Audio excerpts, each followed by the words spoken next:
বিগত 11 বছর ধরে দেশের প্রধানমন্ত্রী নরেন্দ্র মোদী নিরন্তরভাবে দেশবাসীর জন্য চিন্তা করে চলেছেন।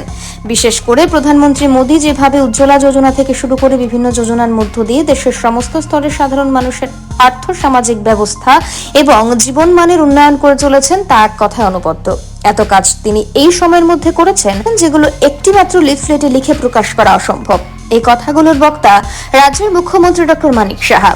এখানে উল্লেখ করা প্রয়োজন, আজ অর্থাৎ রবিবার প্রধানমন্ত্রী নরেন্দ্র মোদীর 11 বছর কার্যকালের প্রতি উপলক্ষে কি কি কাজ করেছেন এগুলো এক লিখিত আকারে লিফলেট বানিয়ে নিজ বিধানসভা কেন্দ্রে অর্থাৎ শান্তিপাড়া এলাকায় বাড়ি বাড়ি প্রচারে গেলেন রাজ্যের মুখ্যমন্ত্রী ডক্টর মানিক সাহা সহ বিজেপি দলের বিভিন্ন স্তরের নেতৃত্বরা।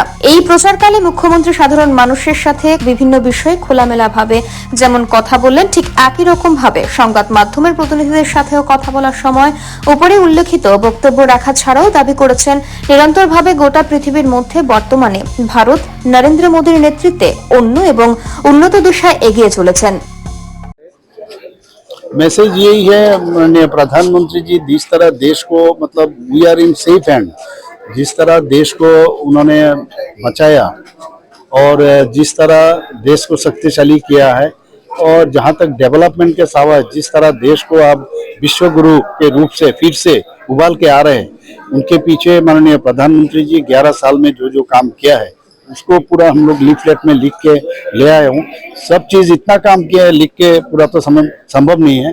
मेन जो उन्होंने काम किया है ये चीज लेके हम घर घर जा रहे हैं, सबको बता रहे हैं माननीय प्रधानमंत्री जी कैसे देश को सबका साथ सबका विकास और विश्वास और प्रयास का काम कर रहे हैं। স্যার, আপনি তো ঘরে ঘরে যাচ্ছেন, বাড়ি বাড়ি যাচ্ছেন, তাদের তরফ থেকে কোনো ধরনের মেসেজ বা কোনো ধরনের না, ওনারা তো খুব খুশি। দেশের মাননীয় প্রধানমন্ত্রী জি যেভাবে মানে দেশকে চালিয়ে যাচ্ছেন, আর 2014 আগে তো এমন একটা অবস্থা ছিল এই দেশ টিকবে কি টিকবে না এরকম একটা অবস্থা ছিল। সেই জায়গায় দাঁড়িয়ে উনি যখন প্রধানমন্ত্রীজির দায়িত্ব নিলেন, দেশকে যেভাবে সুরক্ষিত রাখলেন এবং যেভাবে সাধারণ মানুষ যাদের কথা কেউ কোনোদিন ভাবেনি তাদের কথা মাথায় রেখে উনি যেসব প্রকল্প বা যোজনা বানিয়েছেন, এতে করে সব মানুষ খুশি। যেখানে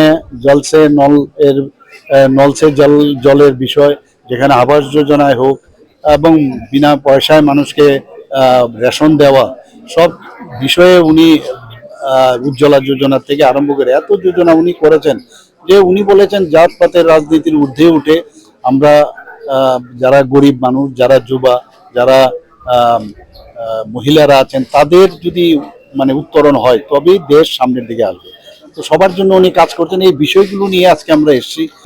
ব্যুরো রিপোর্ট, অবিরাম 24x7।